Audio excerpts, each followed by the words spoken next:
Selamat siang Bapak Ibu yang hadir berkesempatan di ruangan ini.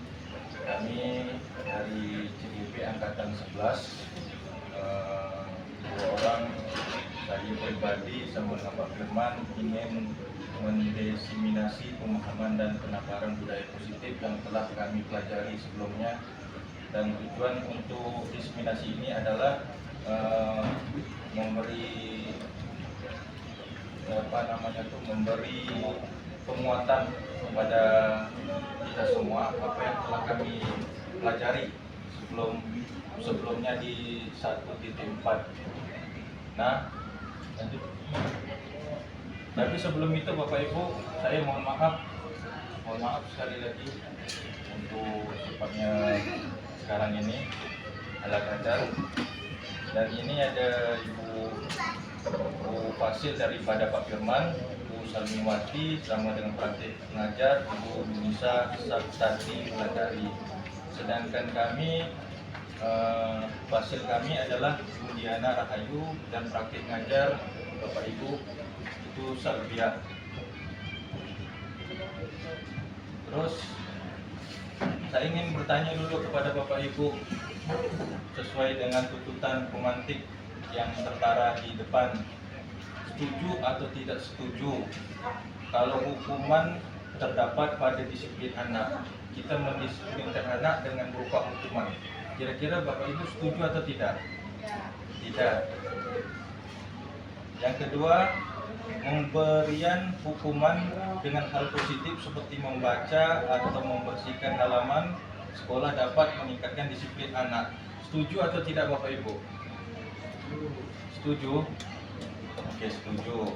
Lanjut yang ketiga, memberi penghargaan dapat meningkatkan motivasi belajar anak. Kira-kira setuju atau tidak Bapak Ibu? Setuju. Oke, terima kasih Bapak Ibu ya. Semuanya setuju ya? Berarti sama kita, setuju juga. Terus ada inti dari kami diseminasi yakni tentang budaya positif. Ada beberapa nih. Yang pertama, perubahan paradigma belajar. Lepas itu ada disiplin positif, nilai-nilai kebajikan, kebutuhan dasar manusia, motivasi perilaku manusia. Terus posisi kontrol guru, keyakinan kelas, dan segitiga restitusi. Mungkin ini yang kami akan bahas kepada Bapak Ibu untuk pada pagi hari ini. Selanjutnya, nah ini berbagi ilmu sedikit tentang yang saya ucapkan tadi tentang paradigma baru. Apa itu? Adalah pembelajaran yang dirancang berdasarkan prinsip pembelajaran berdiferensiasi, sehingga para peserta didik belajar sesuai dengan kebutuhan berdasarkan tahap perkembangan sesuai teori psikologi modern untuk mewujudkan profil pelajar Pancasila.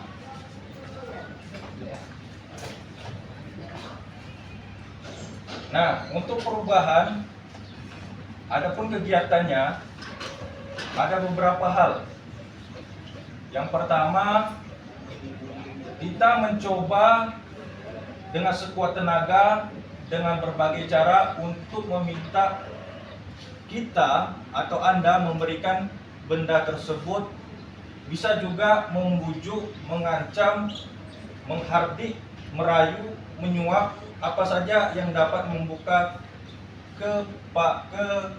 kepalan tangan Anda. Apa yang terjadi?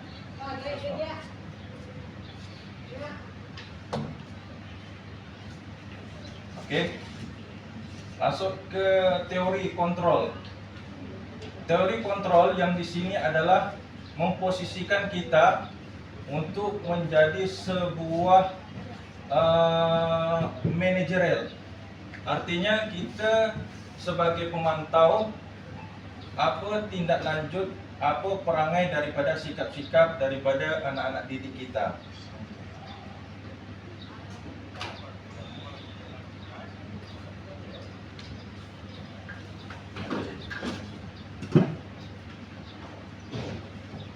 Oke.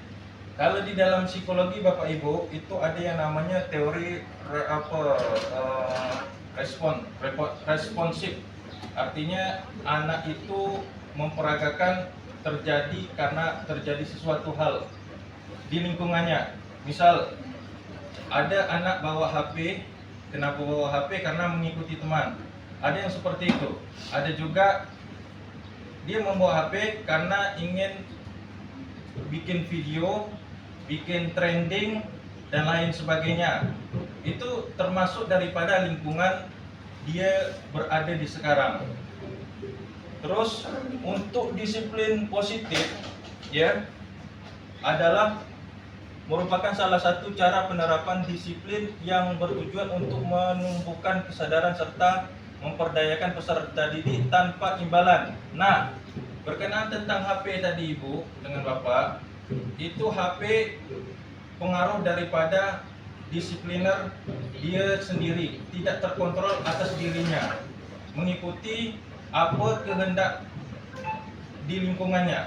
Seperti yang saya sampaikan tadi, kita panggil anak itu, kita memposisikan diri kita tuh di sesuatu yang mana gitu. Kalau misalkan dia melanggar hukum, apakah kita termasuk guru menyetujui hal itu dengan tindakan kekerasan atau bagaimana prinsipnya? Dengan cara lemah lembut atau seperti manajerial? Manajerial dalam hal ini adalah kita mengontrol sebagai pemantau. Contoh, ngapain kamu membawa HP? Itu manajerial. Apa alasan kamu? Kenapa dan kenapa dan kenapa? Sesuai tak tindakan hukum yang ada di sini? Tidak sesuai, Ibu, Pak. Itulah salah satu daripada pemahaman konsep manajerial. Jadi menyadarkan dengan disiplin kita ke dia supaya dia sendiri menyadarkan posisinya dia di sekolah tanpa ada yang namanya hukuman dan lain sebagainya.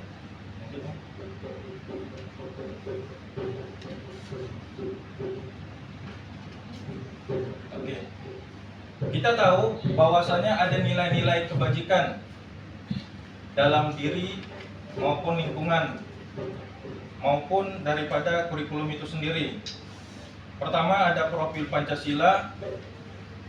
Yang kedua ada 100 primary years atau program PYP. Yang ketiga keterampilan hidup. Nah, 100 primary years ini maksudnya adalah toleransi. Di situ ada toleransi, ada rasa hormat, ada mandiri, saling menghargai, saling keingintahuan tentang positif, kreativitas kerjasama, percaya diri, dan komitmen. Itu salah satu 100 primary years program. Sedangkan keterampilan hidup itu ada pendengaran yang aktif terhadap lingkungannya, tidak merendahkan orang lain. Yang ketiga, memberikan yang terbaik pada diri sendiri.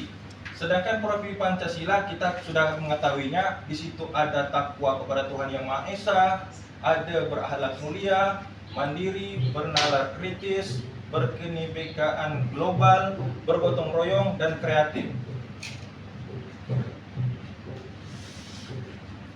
Nah, kebutuhan dasar manusia pada dasarnya adalah sesuatu yang kita lakukan untuk mendapatkan apa yang kita inginkan. Seluruh tindakan yang kita lakukan memiliki tujuan tertentu, dan semua usaha terbaik yang kita lakukan adalah dalam rangka agar kebutuhan dasar kita terpenuhi dengan baik.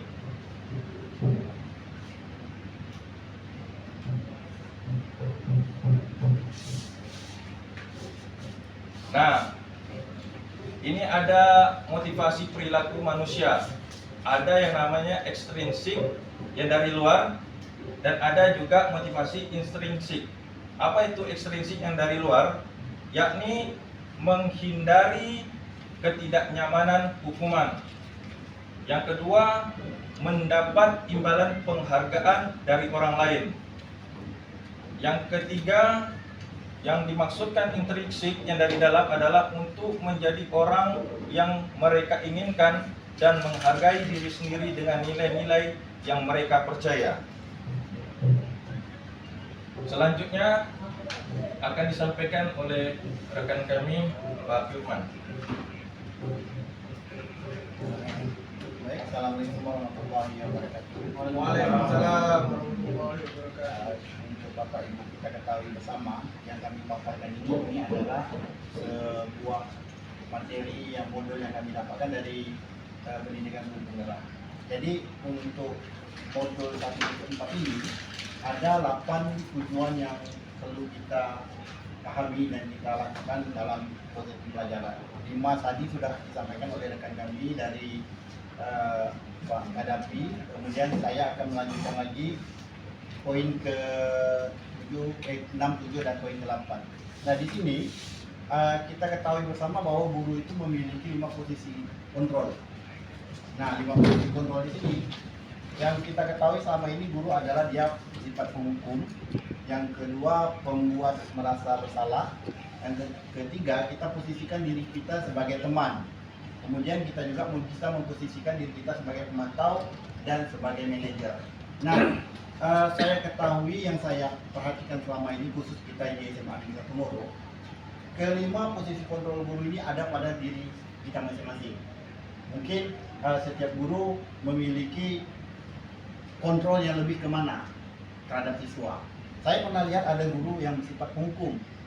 Ada, kita ketahui bersama, ada guru bersifat penghukum dengan apa yang kesalahan dibuat oleh siswa. Ada juga guru yang bersifat pembuat merasa bersalah.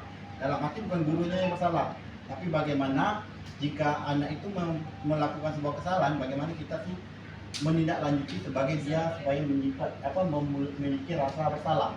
Yang ketiga, ada guru yang memposisikan dirinya ke siswa sebagai teman. Nah, ini saya lihat ini ada di kriteria guru kita masing-masing. Seperti Bu Linda, saya ketahui bagaimana kedekatan dia dengan siswa. Berarti dia memiliki posisi kontrol guru yang poin nomor 3 di sini, memposisikan dirinya sebagai teman. Teman dalam arti di sini bukan berarti kita harus ngopi bersama, tidak. Bagaimana kedekatan kita dengan siswa. Nah, kemudian ada juga guru yang bersifat pemantau, Bapak Ibu. Pemantau dalam arti di sini dia hanya memperhatikan apa tingkah laku siswa, tapi tidak ada tindak lanjut, seperti itu. Kemudian ada juga guru bersifat manajer. Manajer di sini guru yang selalu antusias, selalu ambil tahu, selalu bertindak lanjut dengan apa yang dilakukan oleh siswa. Nah di sini akan saya kupas mengenai 5 posisi kontrol guru. Oke, yang pertama. Ini ada salah satu contoh guru yang bersifat penghukum. Kita ketahui bersama ya, nanti apa kita selisih 5 kontrol ini mana yang lebih baik, nanti akan saya paparkan. Nah, bersifat menghukum ini biasanya sebagai contoh kasusnya, guru meminta siswa untuk hormat pada bendera selama 1 jam jika siswa melakukan sebuah kesalahan. Ada guru seperti ini, tidak main musik, tapi secara kita sadari, tanpa kita sadari, itu ada sifat menghukum. Menghormat bendera dengan 1 jam. Yang kedua, ada guru membuat rasa bersalah. Dalam arti contoh kasusnya seperti ini, berapa kali bapak ibu harus memberitahu kamu selalu saja mengecewakan bapak ibu. Dalam arti ini kita menyentuh dari hati ke hati ketika siswa itu melakukan sebuah kesalahan. Betul, seperti ini kalau saya mengajar, ada anak yang berbicara di belakang, kita hanya merasa ini, apakah kamu tidak lihat bapak dari pagi sudah capek mengajar di sini. Nah itu, ucapan itu bahwa kita memposisikan kita sebagai guru yang membuat rasa bersalah. Dengan ucapan seperti itu, anak akan terasa dalam bentuk hatinya. Nah ini posisi yang kedua. Posisi yang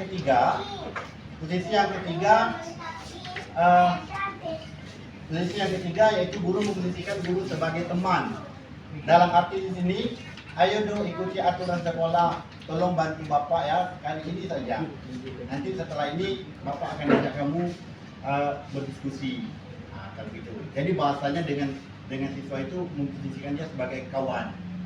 Nah, yang ketiga sebagai pemantau. Ini contoh kasusnya Bapak Ibu. Misalnya kamu sudah melanggar peraturan sekolah, kamu tahu konsekuensinya. Nah, setelah upacara, kamu beli atributnya dan di toko atau di koperasi dan jangan diulangi lagi. Di sini kita hanya memantau, melihat apa yang kesalahan dia lakukan, kemudian konsekuensinya kita yang tentukan.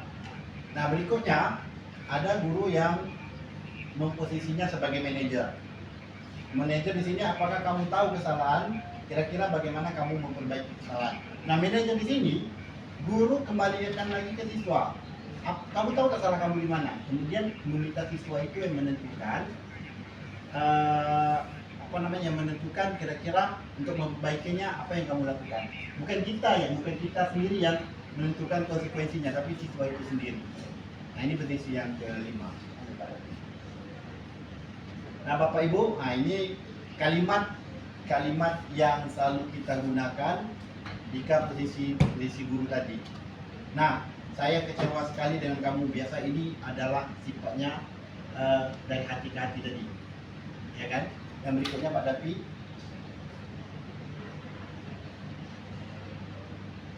Nah, ini saya kecewa sekali dengan kamu. Jadi dia membuat rasa bersalah. Yang saya sebutkan dari hati ke hati. Yang kedua Pak Dapi. Ya Bapak Ibu simak ya, nanti kita inian. Nah, kamu tidak pernah benar melakukan. Kira-kira Bapak Ibu ini masuk kontrol yang mana? Penghukum. Ini kalimatnya. Kalau kita menggunakan kalimat ini kan anak, kita sebagai guru penghukum. Kamu tidak pernah benar melakukannya. Coba kita tulis. Ya, menghukum. Lanjut Pak Dapi. Ini yang ketiga Bapak Ibu. Coba kita perhatikan. Apa rencana kamu untuk menyelesaikan masalah ini? Kira-kira ini masuknya ke mana? Posisi kontrol yang manajer. Manajer. Kalau manajer macam ini kalimatnya. Di manajer ini, kalau anak membuat kesalahan, kita tidak menentukan apa yang perlu dia perbaiki. Konsekuensinya pada anak itu sendiri. Berikutnya Pak Devi. Nah, ini saya minta lah satu guru lah. Saya minta satu guru. Kira-kira dengan kalimat ini maksudnya kemana? Ayolah lakukan demi Bapak. Menurut kamu ini fungsi guru seperti apa ini? Sebagai teman ya Pak. Oke, kita tengok Pak Dapi, betul tidak? Oke, sebagai teman. Berarti kalau sebagai teman, dia meminta siswa itu melakukan untuk guru itu. Ayolah, ini untuk Bapak lah, kita sama-sama buat bangun sekolah ini lebih baik. Itu posisi guru itu sebagai teman.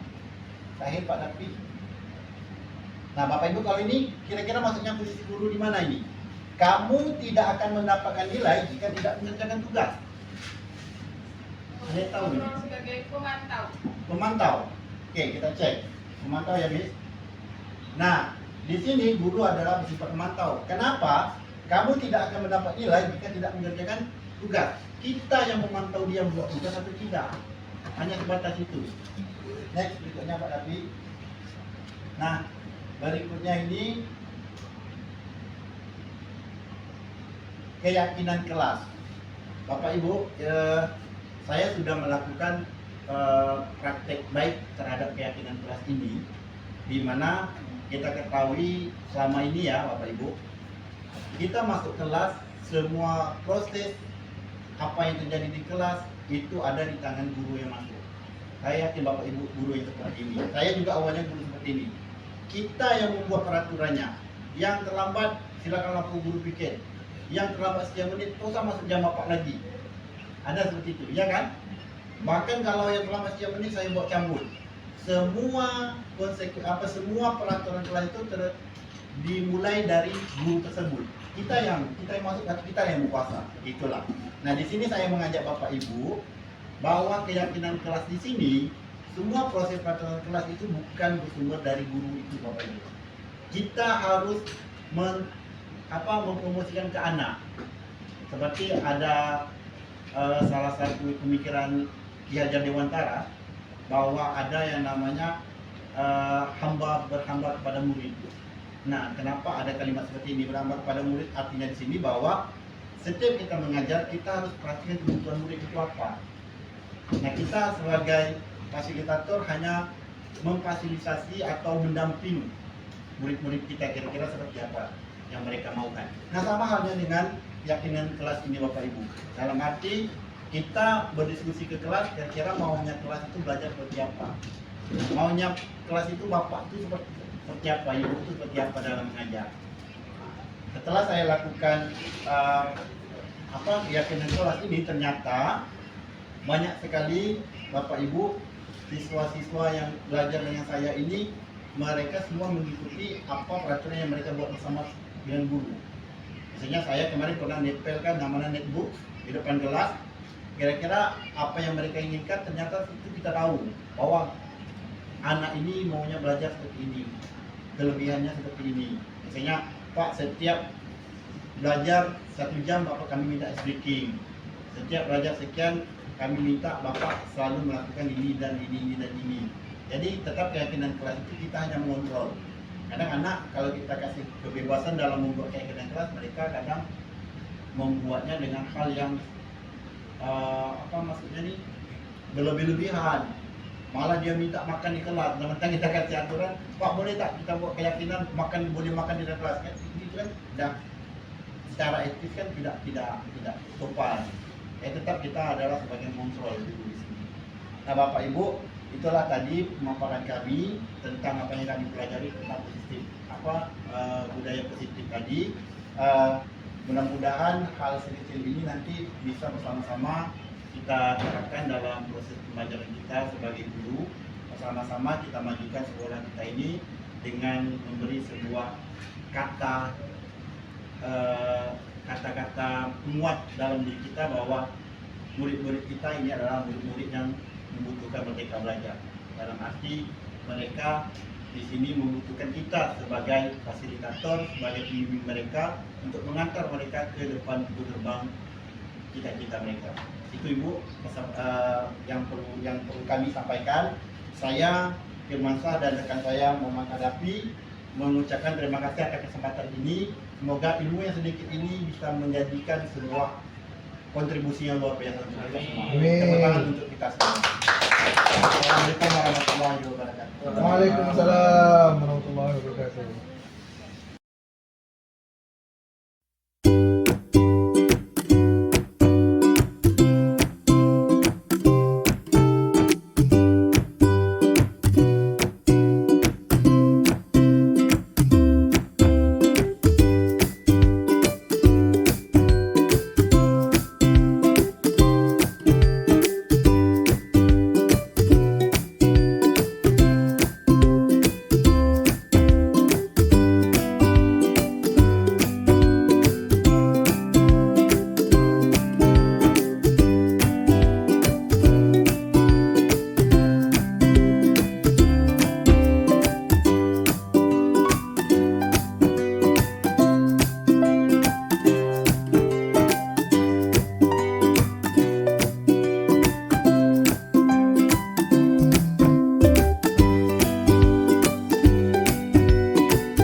Nama saya Gole.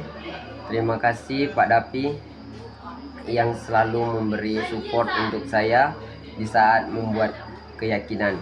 Kelas saya merasa banyak memberi manfaat bagi saya dan kawan-kawan. Salah satunya kesepakatan yang dibuat menciptakan rasa kebersamaan dan solidaritas di antara anggota kelas dan membantu pribadi saya lebih baik untuk kedepannya. Sekian dan terima kasih.